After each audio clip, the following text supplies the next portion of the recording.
A lot of us have been in the fire service a long time, know exactly what I'm talking about. So there's many traditions out there where one might not be appropriate, but don't be afraid to include them. It'll help bridge the generation gap that is seen in a problem a lot of times in many of our departments. I see it in my own. You hear that phrase, we've always done it that way. Well, sometimes that needs to change, and we know that in order to bring in new members and get our message out there, we do need to change. Don't be afraid to talk to some of those seasoned veterans. They might have a good story or two to share that you can incorporate in your branding.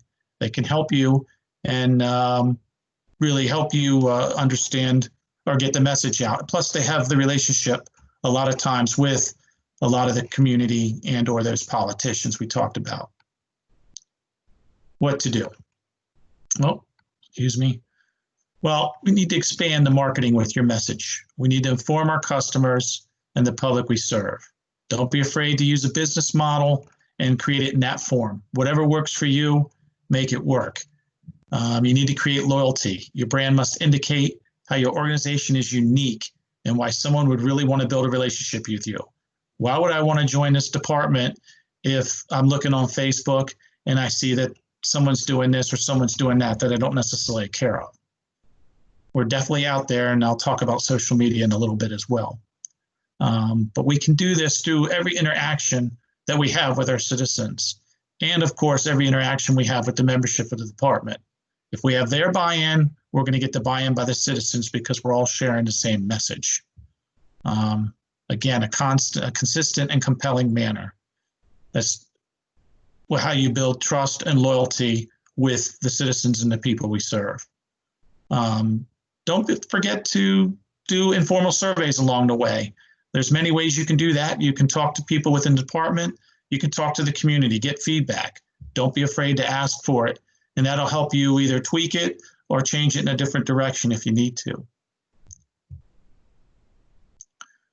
Where and when can you use it? Well, we know that we do a lot of things in the public and a lot of things with the people we serve. Brand in your entire area, your community, your town. One thing about local sites, I didn't realize that social services in my area had a place that you could sign up for people to look to volunteer. And we use our marketing there as well. Any table event or booth event that you set up across your community, don't be afraid to carry your branding there. One of the tablecloths we have always has our web address on it so that people can find out more about us as well. Brand with your equipment. Make sure that it's a common theme that carries across all channels. Your equipment is a moving billboard that goes throughout your whole community. People see it, and of course, when it's going down the road, lights and siren, people really see it and they look. Your brand will carry a long way that way. Don't be afraid, again, to brand with people. You want them to get out there, and your members could also be advertisements as well. One thing I like to do is put our web address or a phrase on the sleeves of the shirts that we give to our members. It can be small, or it can be all the way down the sleeve, however you want to do it. And of course, definitely through PSAs, public service announcements. They're free. They can send out to media anytime. If you don't know how to do one, it's easy. You can just Google public service announcements and get them out to your media channels. And a lot of them will play them for you, especially local stations and stuff like that. Even a lot of local cable networks will also do a lot of free PSAs for you. Carry it through your open houses. That's a great way to market and show. We understand a lot of our open houses are for fire retention and, fire prevention, but don't be afraid to educate the public, because you have them right in front of you as an audience then on your branding message as well. All right, how I started. Well, I came up with a plan, and I came up with ideas and thoughts, and then I met with the board and the officers, and I discussed with them, showed them examples of what I wanted to do, and explained some of the costs associated with it. I then went to the membership after I got the buy-in from the board and officers and explained to them. I was very transparent with all my actions and gave them monthly updates. I tried to keep them engaged and never surprise them. From the beginning, I involved key players, the public information officer, all the officers, of course, and then, of course, I needed help from the IT folks as well because I was rebranding the website. I wanted to be understood, and I needed to embrace and fulfill by the entire organization. One of the many reasons I did this is because our brand really lacked. Our website was dull. It didn't have a recruitment focus. It was very confusing. It wasn't inviting. It really did lack excitement. You know, every now and then you might get a good call that would get put up, but other than that, it didn't draw me in for anything else. And this was the one vehicle I mentioned earlier that we didn't even realize that we didn't have a donation vehicle set up like PayPal or something like that on our website. And by changing that, it was pretty successful, and I'll talk about that again in a little bit.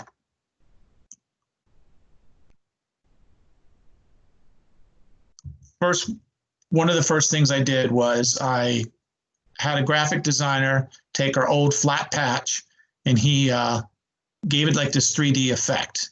It made it brighter, it made it clearer, and it gave me something to use and stand out a little more on everything I did. I rebuilt the website with a great company called First Arriving. I know a lot of you have probably heard of them. We were one of their first websites that helped us build, and we worked with them. Dave, Tiger, and team are great. I know I'm giving them a plug, but they were easy to work with, and they helped us a lot because their knowledge and experience in all of this really paid off.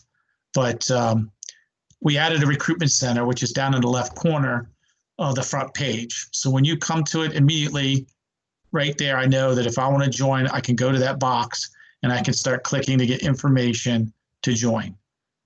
We added that PayPal donation vehicle to the front page. That's been very successful.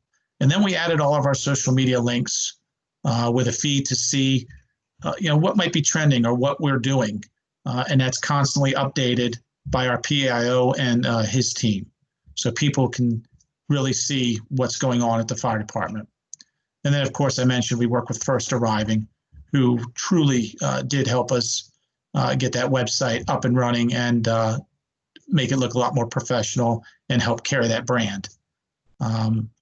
One thing that I also did was at the beginning of the movie theaters, they go through the previews and they do ads. It was not as expensive as I thought. And I was able to put up a little 15-second video that they played in front of every movie. And then I got to pick a routine. And I chose the movies like Spider-Man or other Marvel movies where people might be excited or engaged to become a superhero. Not saying that we are, but I know there's some of you out there. And then I expanded a little. One thing I did was very easy. I had the magnets made. They're on the left side on the fire truck. That trash truck stops at every house in our first due. And I put a magnet on each side. I went to the city manager, and he was more than happy to do it. They have 3 trash trucks. I had 6 magnets made, same message, website, everything on it. And he slapped them on each trash truck for me, and now they stop at every house in the community. So it was free advertising for me other than the expense for the magnet. I carried the message on all the signs that I've had made. The 2 on the left are just like little blind signs that pull up out of a rolled blind out of a reel that stand up and prop, and I can put those anywhere. And then also I put up in the middle a yard sign. I had to worry about zoning because I almost got in a little trouble with that in our first due area, but the inspector worked with me a little bit. And one way I was getting around that was putting up these yard sale signs, as I call it, or a house for sale sign. And that's where I got the post from the people who help out realtors. So that was a little inexpensive as well. And then, of course, I wanted people to go to our website and continue to see the stuff we're doing. So we put our website and we did it in Scotchlight to match all the equipment, and it went on everything. It went on every utility, every Chiefs buggy, every engine, everything. And I put it lower down so that a smaller SUV or a sedan would see it, not where it's up high. I was hoping that it would be easily viewable that way. But our theme was basically, come grow with us. Our community is getting bigger and bigger and bigger, and a lot of hardliners that have been in the community for a long time were upset and trying to slow the growth. Well, it's not easy to do, but it was hurting us. So I decided to use that theme, come grow with us. As the community grows, so does the fire department, and we need to grow, and we need your help to grow. So come grow with us was our theme, and that's how we've branded and spread it through our department. The positives that helped us in our department was our recruitment increased. We were getting more of a message out there. We gave people more vehicles to come and visibly see what the Bel Air Volunteer Fire Company is doing. And then on top of that, the recruitment center within the first page of the website really increased our recruitment. Our funding increased because of that website, that donation portal through PayPal. We saw about 12 to 14% increase of donations. It was an easier vehicle. Of course, we still do our annual ambulance club letter and stuff like that, but now we're getting extra donations through that portal. And morale went up within the fire company. That was a big surprise, an exciting surprise, because that helps with retention. Of course, everybody has smiles in the pictures to the right, and we know that's not always the picture at the department, but it has helped morale a lot. And a lot of people get to see things that are happening in the department, even though they're in the department. And then, when you see yourself being promoted and or thanked or something like that, recognized within our social media channels and our website, it definitely helps with morale and retention. We thanked our members for buying in and being a part of this. One way I do that is at every company meeting, I give away about 10 raffles, small tokens of appreciation, things like that. But I also carry the message on that. For example, I did license plate frames that have the fire company on it, but it also has the Come Grow With Us theme and our website on it. So people are excited to show that they're members of the company and show that pride, but yet they're also continuing to advertise and carry that theme throughout the community. And then we continue to utilize the same branding. It's easy for us because, like I said, the community's growing, and I can kind of cheat by tweaking it sometimes and continue to use it. That also saved me a lot of money because I was able to use the same artwork for a lot of the different things, and I didn't have to pay for that artwork setup with the printing companies and such. All right, my costs. So, of course, I mentioned a lot of this, and I didn't include that. So now I just wanted to go over that a little bit, and you can see some of the things that we spent money on. The biggest, of course, was our website, and it was key because we've probably got that back 3 times now, 1 through recruiting new members, and 2 with increased donations. And then, of course, the other prices and costs of different things I did. I didn't do all that at once. I did it over a 10-year span. And there were a few other things, too, that aren't factored in there. But that's probably pretty close to what we spent in getting this branding out. And, of course, I'll spend more in the future as I continue to either carry it, tweak it, and or go in a different direction. But that's helpful, hopefully, to you all to show you what things may cost, and or I'm sure several of you experienced it. But again, if you don't have the means of spending this type of money, then of course, PSAs, social media, things like that. You might already have a website you can use now. use all of that to carry your branding and your theme.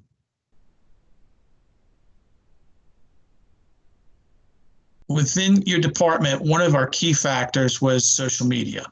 And we wanted to carry that branding and theme through it as well. But as we all know, social media is pretty tricky. And the current climate right now has definitely demonstrated that with a lot of different companies out there, their brand and or their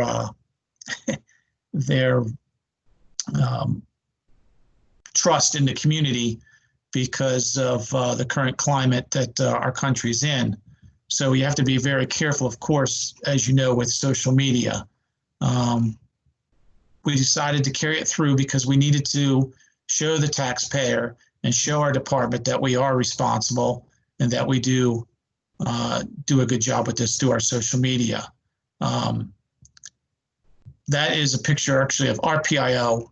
He has had some formal training and he's meeting with the news on a particular event, but there is free training out there for PIOs. So I recommend that your department does get somebody involved with that and train that person and or team so that they can be professionally prepared to deal with the media or deal with a future example I'm going to tell you about in a minute that happened with my department.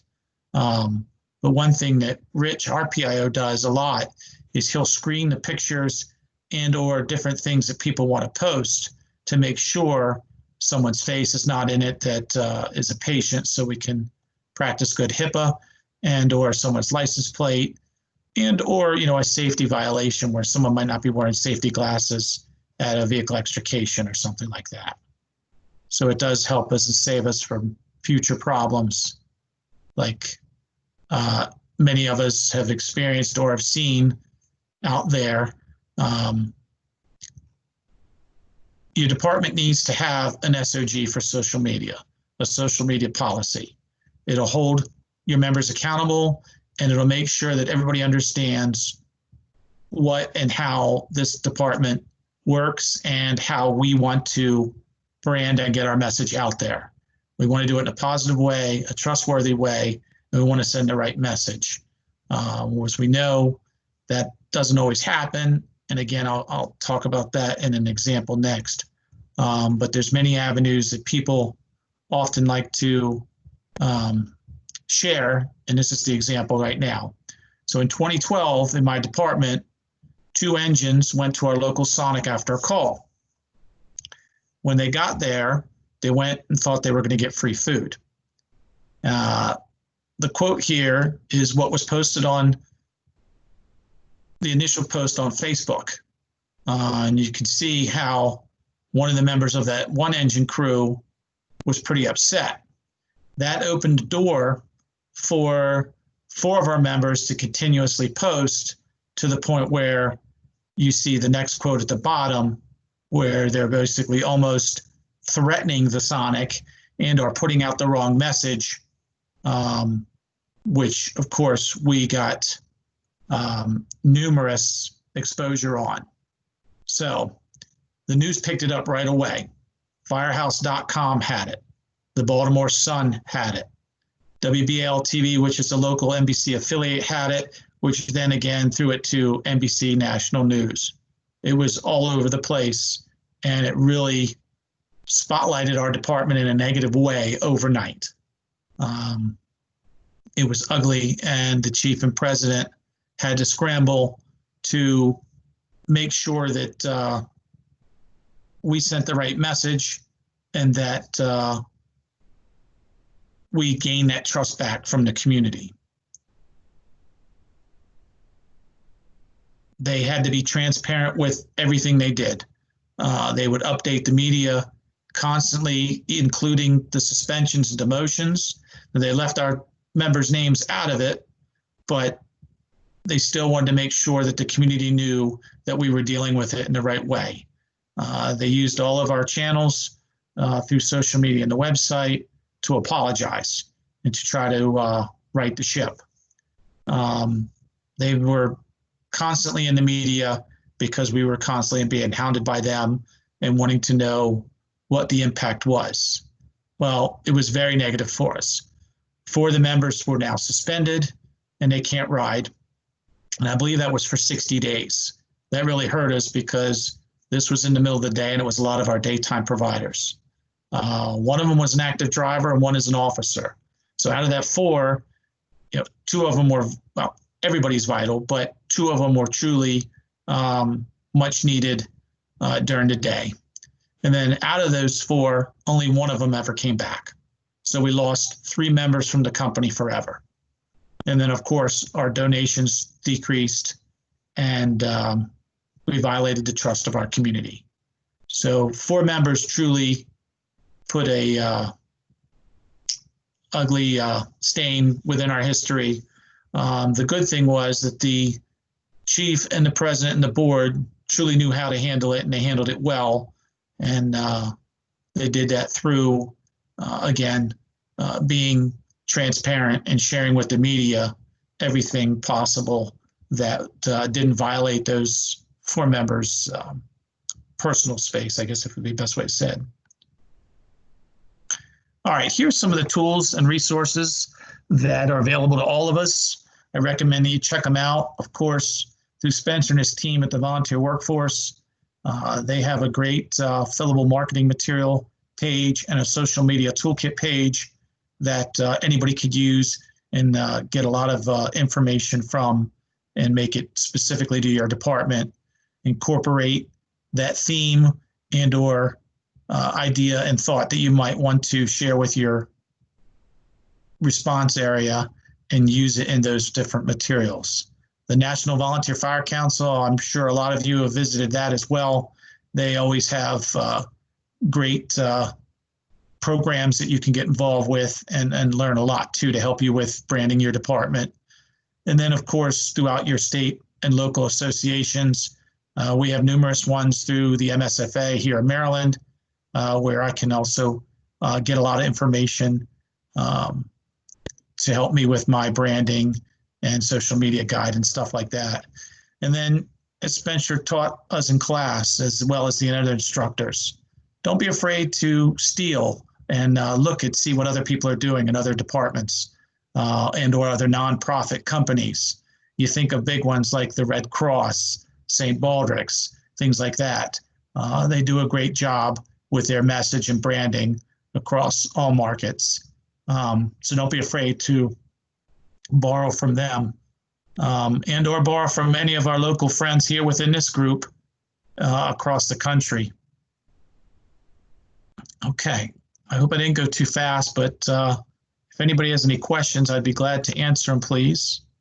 And So right now everybody's on mute. You can either ask your questions using the chat function or just unmute and we'll try to keep it as civil as we can. I did have a question, Todd, to start things off. You alluded earlier about how the branding helped your retention, and we don't often think of it that way. Could you expand on that that thought of how branding can help your retention?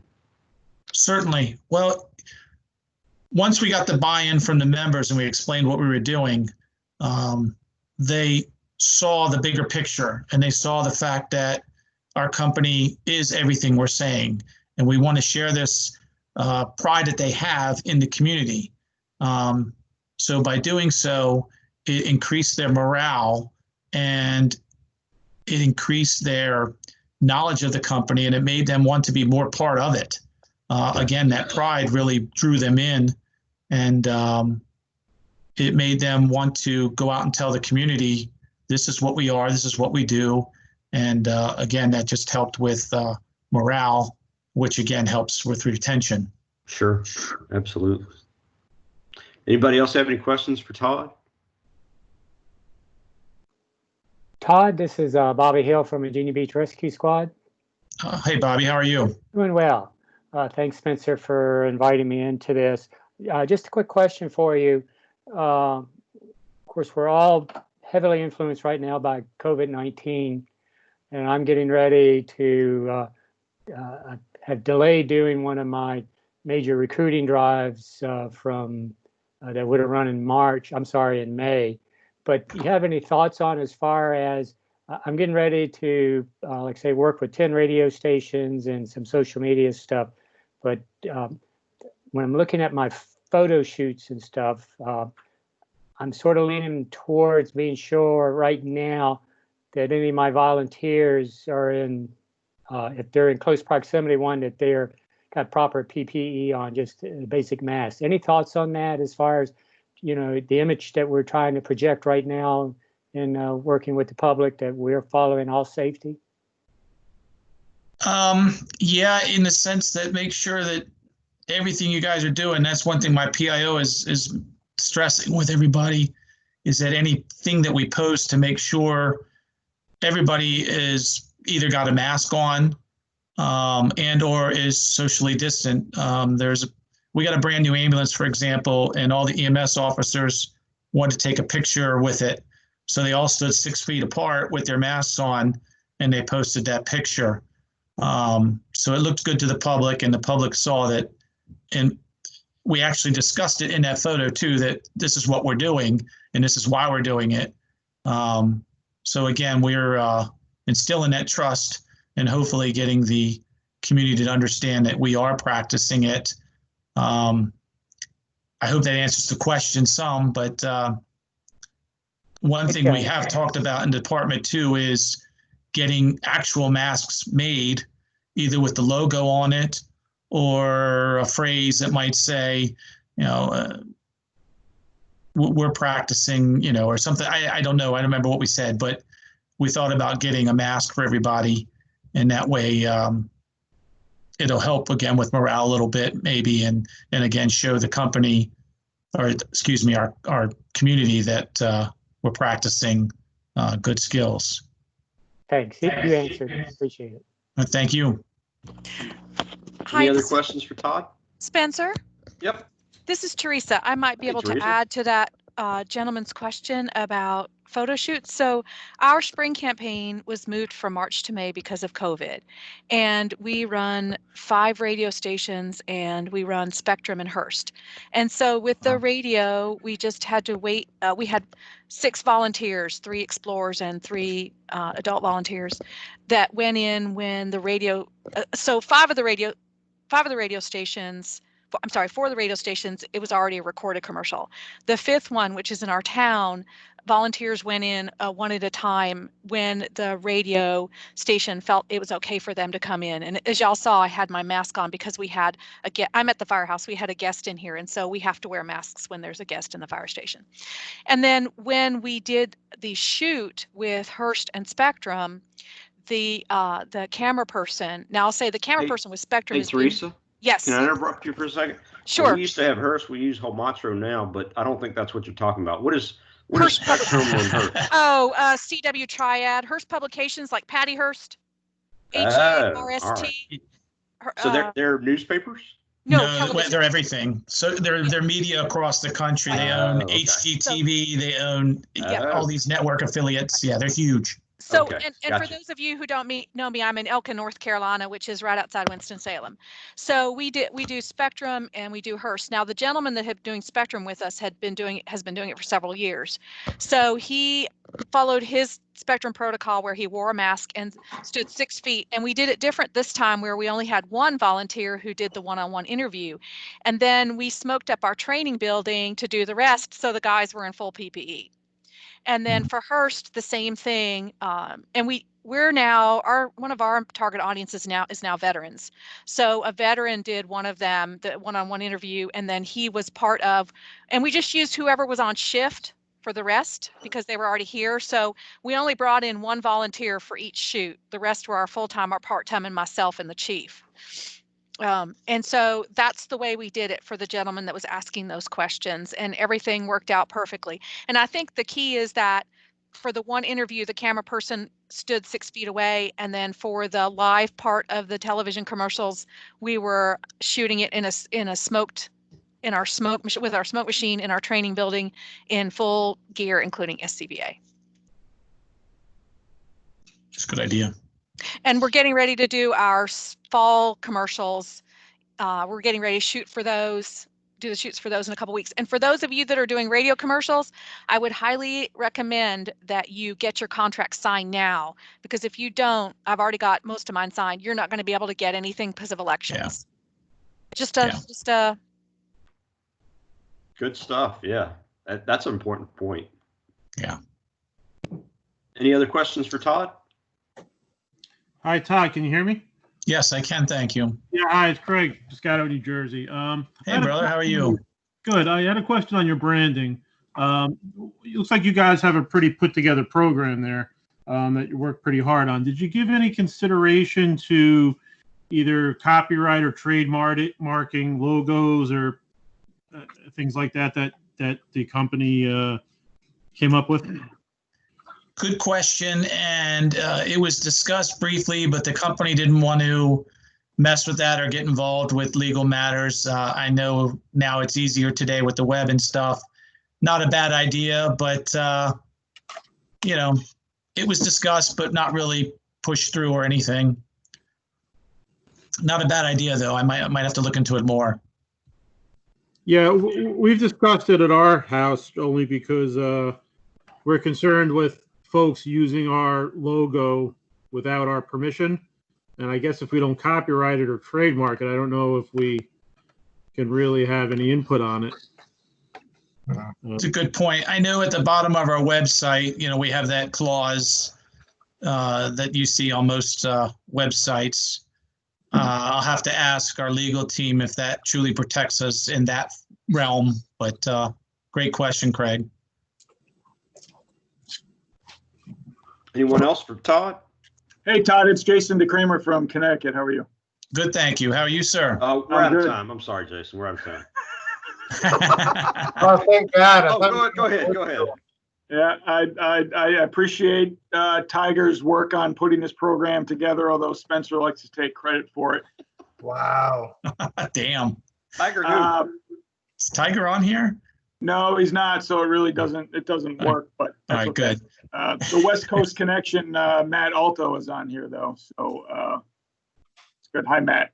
Just a quick question for you, Todd. Since you guys started the branding program, have you tracked the recruitment that you brought in as a result of it, or even with members leaving? Do you guys do exit interviews? Yes, and we did it on a yearly basis. So we were seeing about a 3% increase each year, which sounds like a low number, but it wasn't bad because it was compared to about 100. The average was about 100 applications processed, and we would gain about 3%. I'm in a battle now with the membership committee because they're talking about costs versus bringing in non-trained EMS providers. So they're trying to push that someone has to come in already trained, and I'm trying to stop that.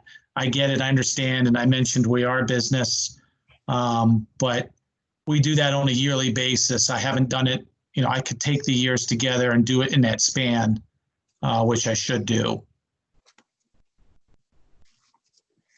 I hope. Did that answer the question, Jason? Yep, Thank absolutely. You. Thanks.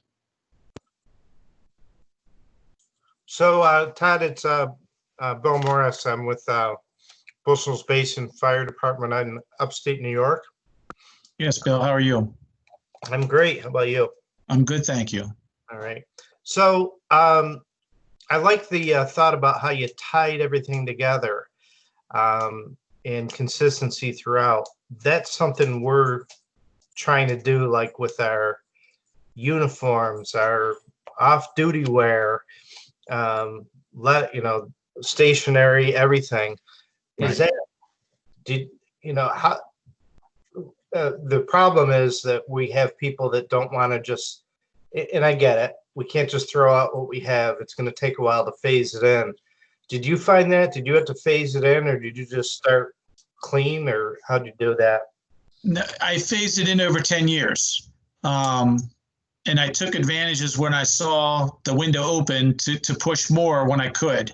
Yeah. And as that 10 years transpired, so did my budget. So the board started to see the positive effects and started seeing my requests go up and up and up. Movie ads weren't cheap. The website was a company vote because of the expense and so on and so forth. But once everybody started seeing the benefits, it just increased slowly each year. And like I said, I continue to try to use that because it's working. But like you said, changing all that and everything from stationery to uniforms, it's going to be very expensive. So unless you can get a grant to pay for that outright, or your budget is humongous, you might want to phase it in like I did. And again, take advantage of the little windows here and there where, something positive. The Sonic event actually might have helped us because a lot of my stuff started after that. I said 10 years, and that was only 8 years ago, but really I started rolling more and more.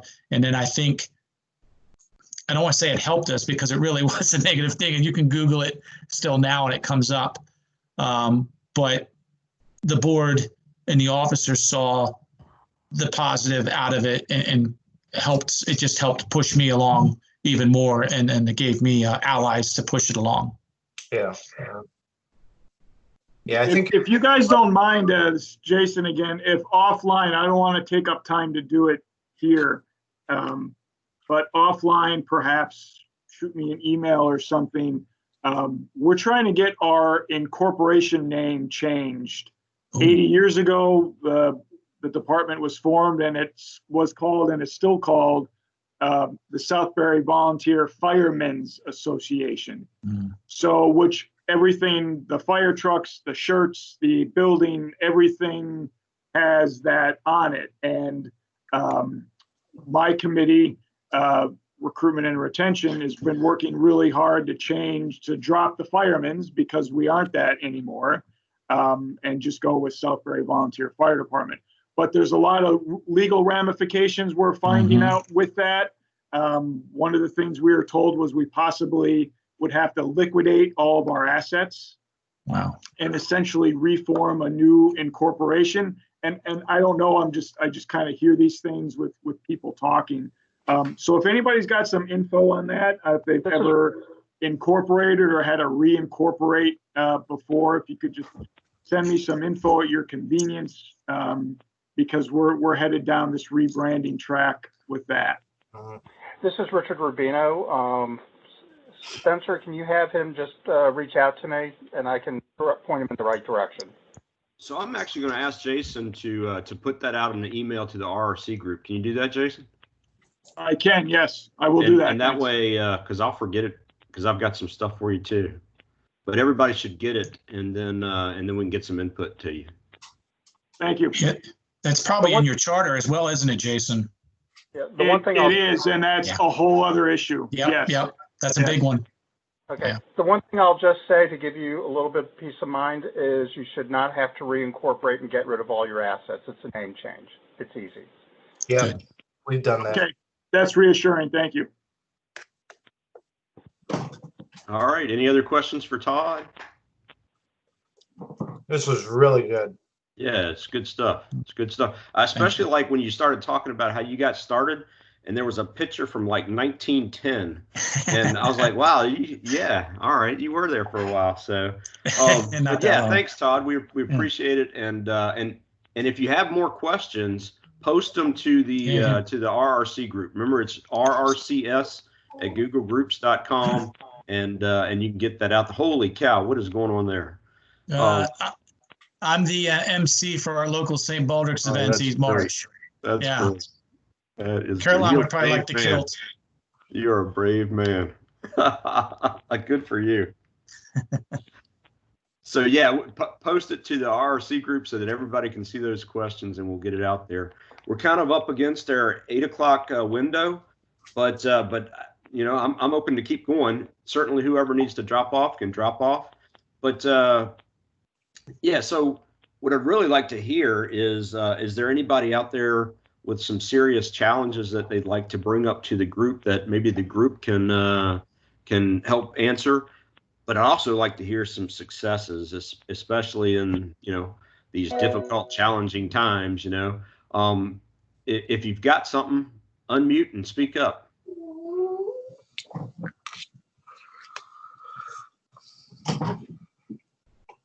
All right, I guess there's no successes out there. So, no, I know somebody does. So, Spencer, it's Bill Morris again. hey, Bill. Hi. So during the pandemic, we had to curtail our recruiting work and our recruiting events, but we made it known with every other communication that we sent out, and we did get a handful of new members that joined up, mainly because they realized they had time and they wanted to give back to the community. Now they're back to work and they're still with us. They're trying to figure out why they didn't do this years before. So we're sharing their stories on our website. So, but the big message is, I love it here. The only thing I really wish is that I had done it sooner. So. And how are you sharing those stories, Bill? Are you like, you just quoted them? Are you quoting them through your website like that? Through the website, we have their pictures and then a lot of stuff on social media. We're doing a lot more stuff. We've done a lot of stuff with LinkedIn and Facebook, but now we're doing more stuff with other.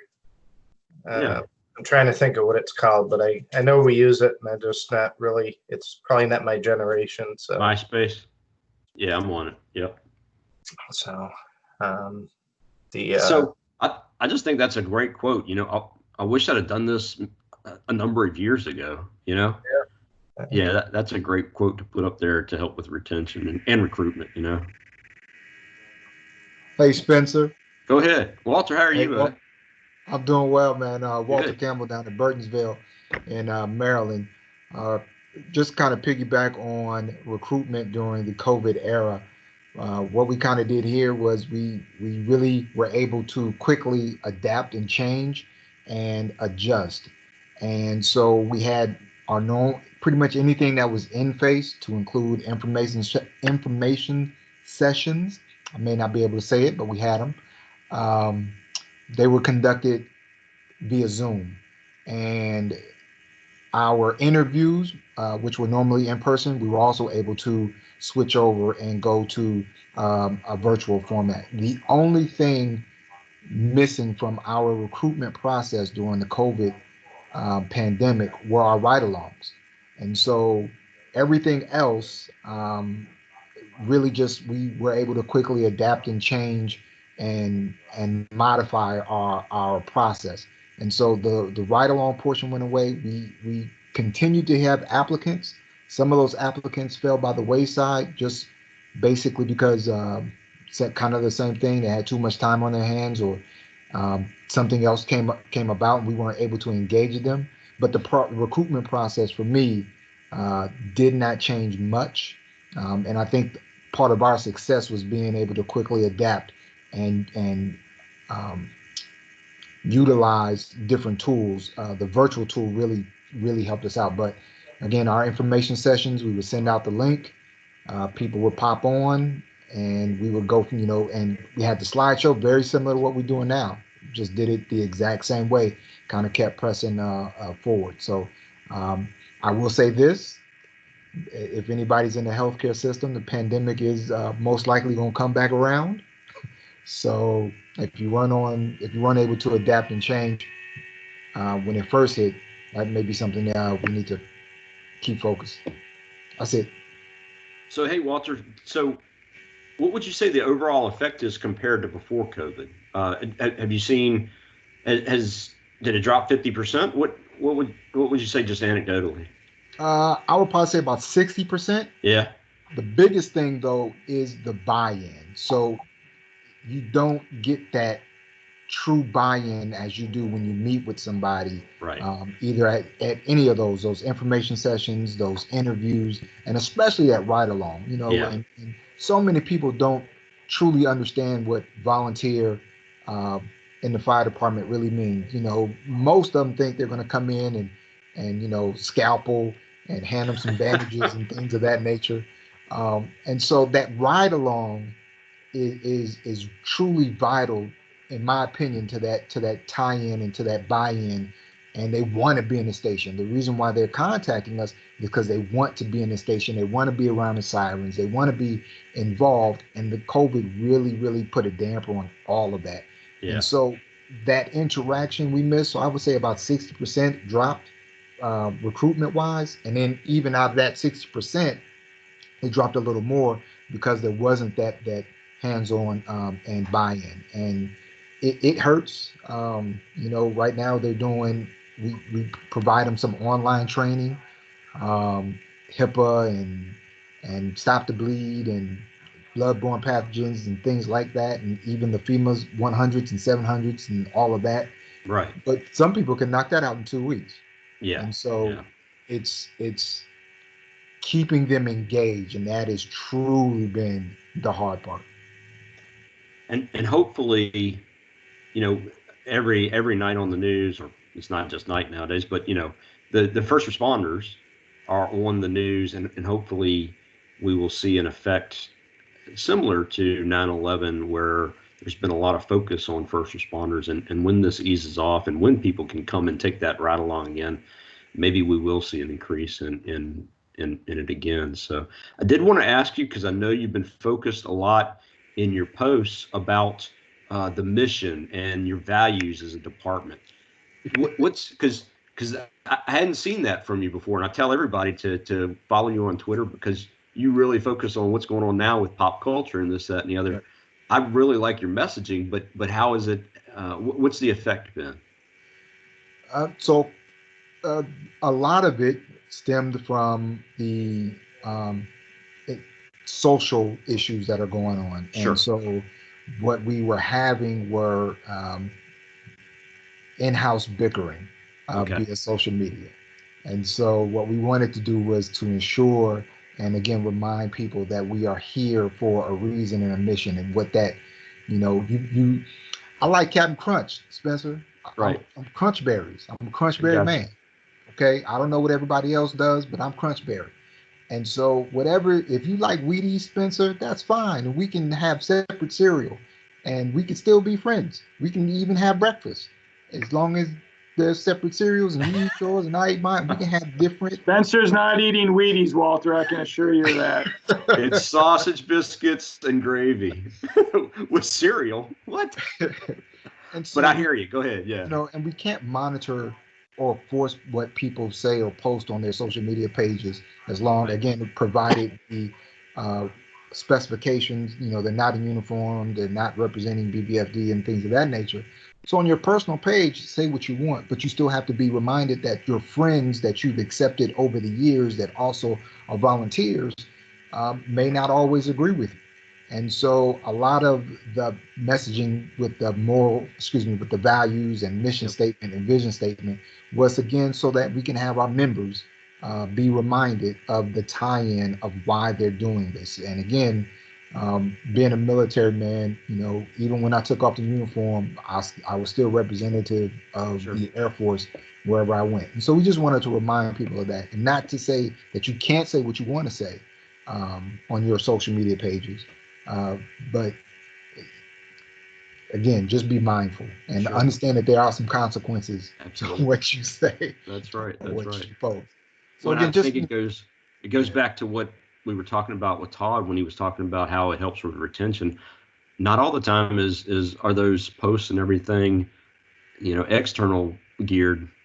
I mean, you just made the point that it can be served that, but it can also be internally geared too. So yeah, that's a great point. Any other thoughts from anybody? So we're actually going to do another one of these next month, Thursday, August 27th, same time at 7 p.m. And of course, I'll send an invite and all that good stuff. We're going to be talking about what are called stay interviews. The idea is that you talk to the best people in your department about why they're there. Usually we don't ask that question until they're getting ready to leave or are actually have left in our exit surveys. And by doing that, not only do you show them value, but you also learn what is really driving them and what they're passionate about. So I hope you'll join us then. I'll send you invites. And unless anybody has anything else to add for tonight, thanks for joining us. So anybody else got anything out there? Well, stay in touch and use that RRCS at Google Groups to ask questions. There's been some good stuff lately, and I look forward to seeing you all in August. Thanks very much. I'll send the link as soon as it's available. Sometimes it takes a couple of days for this recording, but yeah, stay in touch and let us know if you need anything. Take care. Bye. Thank you, Spencer.